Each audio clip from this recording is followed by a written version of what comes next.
Hi ಎಲ್ಲರಿಗೂ ನಮಸ್ಕಾರ. ಯಾರು ಹೊಸದಾಗಿ ನಾನು ಯೂಟ್ಯೂಬ್ ಚಾನಲ್ ನೋಡ್ತಾ ಇದ್ದೀರಾ, ಸಬ್ಸ್ಕ್ರೈಬ್ ಮಾಡ್ಕೊಳ್ಳಿ, ಇಷ್ಟ ಆದರೆ ಲೈಕ್ ಮಾಡಿ, ಕಮೆಂಟ್ ಮಾಡಿ. ಲಾಸ್ಟ್ ವಿಡಿಯೋದ ನಾನು ಬಸವಣ್ಣನವರು ವಚನ ಹೇಳ್ತಿದ್ದೆ, ಅದರಲ್ಲಿ ಹಸಿವು ವಿಷಯ. ಅದು ಹಾವಿನ ಬಾಯ ಕಪ್ಪೆ ಹಸಿದು ಹಾರುವ ನೊಣಕ್ಕೆ ಆಶೆ ಮಾಡುವಂತೆ ಸೂಲವನ್ನೇರುವ ಕಳ್ಳನು ಹಾಲು ತುಪ್ಪವ ಹಿಡಿದು ಮೇಲೇಸು ಕಾಲ ಬದುಕೋನು ಕೆಡ ಒಡಲ ನಟ್ಟ ಕಡು ಉಸಿಯನೆ ಉಸಿದು ಒಡಲ ಒರೆವ ಕೂಡಲ ಸಂಗಮ ದೇವರ ನೊಲ್ಲೆ ಕಾಣಿರಣ್ಣ. ತಾತ್ಪರ್ಯ: ಹಾವಿನ ಬಾಯಿ ಹತ್ತಿರ ಸುಳಿದಾಡುತ್ತಿರುವ ನೊಣಗಳಿಗೆ ಆ ಕಪ್ಪೆ ಹಸಿವನ್ನು ಇಂಗಿಸಿಕೊಳ್ಳಲು ಹಾರಿ ಹಾವಿನ ಬಾಯಿಗೆ ಬೀಳುವುದು. ಹಾಗೆಯೇ ಗಲ್ಲಿನ ಶಿಕ್ಷೆಗೆ ಒಳಗಾದ ಕಳ್ಳನು ಹಾಲು ತುಪ್ಪ ಸೇವಿಸಿದರೆ ಆಯುಷ್ಯ ಹೆಚ್ಚಾಗುವುದೇ? ಕೆಟ್ಟ ಯೋಚನೆಯನ್ನು ಮಾಡಿ ಹೊಟ್ಟೆಯ ಪಾಡಿಗೆ ಸುಳ್ಳು ಹೇಳಿ ಹೊಟ್ಟೆ ತುಂಬಿಸಿಕೊಳ್ಳುವ ಹೀನರನ್ನು ಕೂಡಲ ಸಂಗಮನಾಥನು ಎಂದಿಗೂ ಮೆಚ್ಚಲಾರನು. ಶ್ರದ್ಧೆ ಭಕ್ತಿ ಇಲ್ಲದೆ ಪೂಜೆ, ಒಲವಿಲ್ಲದ ಪೂಜೆ, ನೇಹವಿಲ್ಲದ ಮಾಟ. ಆ ಪೂಜೆಯು ಆ ಮಾಟವು ಚಿತ್ರರೂಪ ಕಾಣಿರಣ. ಚಿತ್ರದ ಕಬ್ಬು ಕಾಣಿರಣ. ಅಪ್ಪಿದರೆ ಸುಖವಿಲ್ಲ, ಮೇಲಿದರೆ ರುಚಿಯಿಲ್ಲ. ಕೂಡಲ ಸಂಗಮ ದೇವ ನಿಜವಿಲ್ಲದವನ ಭಕ್ತಿ. ತಾತ್ಪರ್ಯ: ಶ್ರದ್ಧೆ ಭಕ್ತಿ ಇಲ್ಲದ ಪೂಜೆ, ಸ್ನೇಹವಿಲ್ಲದ ಪ್ರೀತಿ ಇವು ಚಿತ್ರದಲ್ಲಿರುವ ಮೂರ್ತಿ ಇದ್ದಂತೆ. ಚಿತ್ರದಲ್ಲಿ ಕಬ್ಬಿದ್ದರೆ ಅದನ್ನು ನೋಡಿದರೆ ಆನಂದವೂ ಇಲ್ಲ, ತಿನ್ನುವುದಕ್ಕೆ ಸಾಧ್ಯವೂ ಇಲ್ಲ. ಸತ್ಯದ ಸತ್ವವಿಲ್ಲದವರ ಭಕ್ತಿಯು ನಿಸ್ಸಾರವೇ ಸರಿ. ಕೂಡಲ ಸಂಗಮ ದೇವ. ಬ್ರಹ್ಮನ ಟಂಕಸಾಲೆ: ಮರ್ತ್ಯಲೋಕವೆಂಬುದು ಕರ್ತಾರನ ಕಮ್ಮಟವಯ್ಯ. ಇಲ್ಲಿ ಸಲ್ಲುವರು ಅಲ್ಲಿಯೂ ಸಲ್ಲುವರಯ್ಯ, ಇಲ್ಲಿ ಸಲ್ಲದವರು ಅಲ್ಲಿಯೂ ಸಲ್ಲರಯ್ಯ. ಕೂಡಲ ಸಂಗಮ ದೇವ. ತಾತ್ಪರ್ಯ: ಮನುಷ್ಯ ಲೋಕವು ಬ್ರಹ್ಮನ ಟಂಕಸಾಲೆ ಇದ್ದಂತೆ. ಇಲ್ಲಿ ನಿರ್ಮಾಣಗೊಂಡ ಮನುಷ್ಯನೆಂಬ ನಾಣ್ಯ ನಿರಂತರವಾಗಿ ಭಕ್ತಿ ಸೇವೆಗೆ ವಿನಿಯೋಗಿಸಲ್ಪಟ್ಟರೆ ಆ ಲೋಕದಲ್ಲೂ ಶ್ರೇಷ್ಠರೆನಿಸುವರು. ಲೌಕಿಕದ ಸನ್ಮಾರ್ಗದ ಮೆಟ್ಟಿಲು ಹತ್ತಲಾಗದವರು ಹೇಗೆ ತಾನೇ ಶಿವ ಸಾಹಿತ್ಯ ಮಂದಿರವನ್ನು ತಲುಪಲು ಸಾಧ್ಯ? 1000 ವರ್ಷ ಬಾಳಿದರೇನು, ಲೇಸೆನಿಸಿಕೊಂಡು 5 ದಿನ ಬದುಕಿದರೇನು, ಲೇಸೆನಿಸಿಕೊಂಡು 4 ದಿನ ಬದುಕಿದರೇನು, ಲೇಸೆನಿಸಿಕೊಂಡು 3 ದಿನ ಬದುಕಿದರೇನು, ಲೇಸೆನಿಸಿಕೊಂಡು 2 ದಿನ ಬದುಕಿದರೇನು. ಕೂಡಲ ಸಂಗನ ಶರಣರ ವಚನದಲ್ಲಿ ಲೇಸೆನಿಸಿಕೊಂಡು 1 ದಿನ ಬದುಕಿದರೇನು. ತಾತ್ಪರ್ಯ: 1000 ವರ್ಷ ಬಾಳಿದರೇನು ಬಂತು. ಒಳ್ಳೆ ವ್ಯಕ್ತಿ ಸಾರ್ಥಕ ಜೀವನ ನಡೆಸಿಕೊಳ್ಳದಿದ್ದರೆ ಏನು ಪ್ರಯೋಜನ?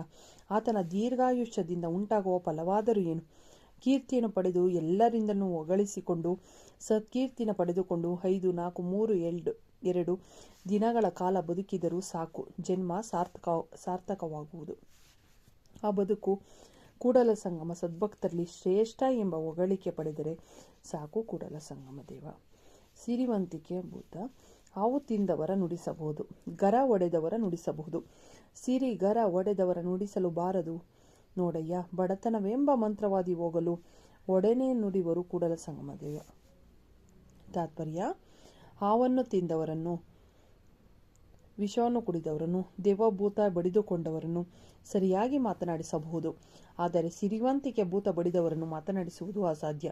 ಒಂದು ವೇಳೆ ಅವರ ಮನೆಯಲ್ಲಿ ಬಡತನವೆಂಬ ಮಂತ್ರಗಾರ ಒಕ್ಕುಬಿಟ್ಟರೆ ಆಗ ಅವರು ಬೇಕಾದವರೊಂದಿಗೆ ಮಾತನಾಡುತ್ತಾನೆ ಸಂಗಮನಾಥನನ್ನು ನೆನೆಯುತ್ತಾರೆ. ಆದುದರಿಂದ ಸಿರಿ ಬಂದ ಕಾಲಕ್ಕೆ ದುರಹಂಕಾರ ಪಡೆದ ಶರಣರಿಗೆ ನೆರವಾಗು. ಇದೇನಿದು?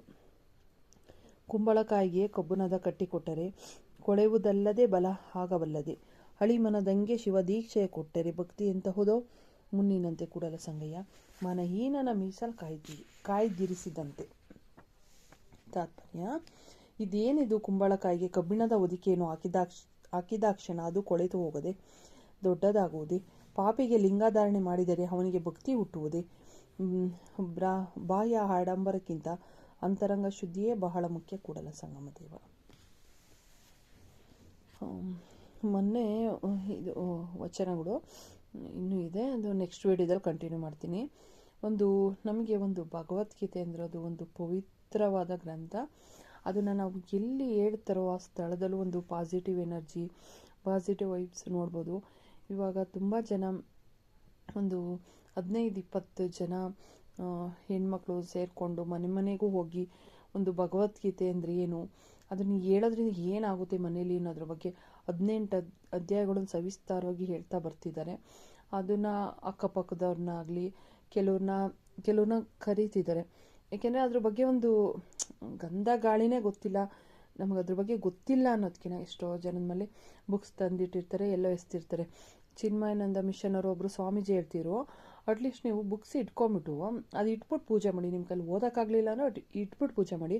ಯಾವತ್ತೋ ಒಂದು ದಿವಸ ನಿಮ್ಗೆ ಅನಿಸುತ್ತೆ ಇದರಲ್ಲಿ ಏನಿದೆ, ತೆಗೆದು ನೋಡೋಣ ಅಂತ ಅನಿಸುತ್ತೆ. ಅವಾಗ ಓದ್ತಾ ಹೋಗಿ ನಿಮಗೆ ಗೊತ್ತಾಗುತ್ತೆ ಅಂತ. ಫಸ್ಟ್ ಸ್ಟಾರ್ಟಿಂಗ್ ಹಂಗೆ ಒಂದು ಶ್ಲೋಕ ಅಂದರೆ ಏನೋ ಅನ್ನಂಗಿರುತ್ತೆ. ನಾನು ಇದ್ರ ಬಗ್ಗೆ ಹೇಳಬೇಕು ಅಂದರೆ ಭಗವದ್ಗೀತೆ ಬಗ್ಗೆ ಭಾರತಿ ಆಂಟಿ ಅಂತ ಒಬ್ಬರಿದ್ದಾರೆ, ಪದ್ಮ ಆಂಟಿ, ಅವ್ರು ತುಂಬ ಚೆನ್ನಾಗಿ ಹೇಳ್ಕೊಡ್ತಾರೆ.